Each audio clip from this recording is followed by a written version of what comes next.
Hey everyone, welcome back to Twinges 英会話。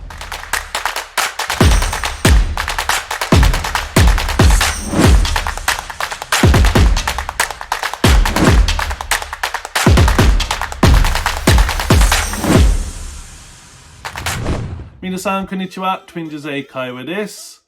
Welcome back。で、今日のワンポイントレッスンは Vocabulary。Today's word of the day 今日の単語は Nostalgic Nostalgic means longing for the past or sentimental かっこええの憧れがセンチメンタル。例えば Seeing old family photos makes me feel nostalgic昔の家族写真を見ると懐かしくなります。で、もう一つ。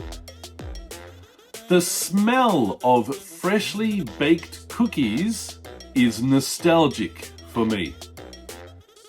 焼きたてのクッキーの匂いが懐かしです。で、もう一つ。Hearing a song from my childhood makes me feel nostalgic. 子供の頃の歌を聴くと懐かしくなります。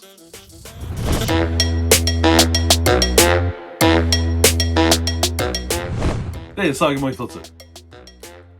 Visiting my old home always makes me feel nostalgic.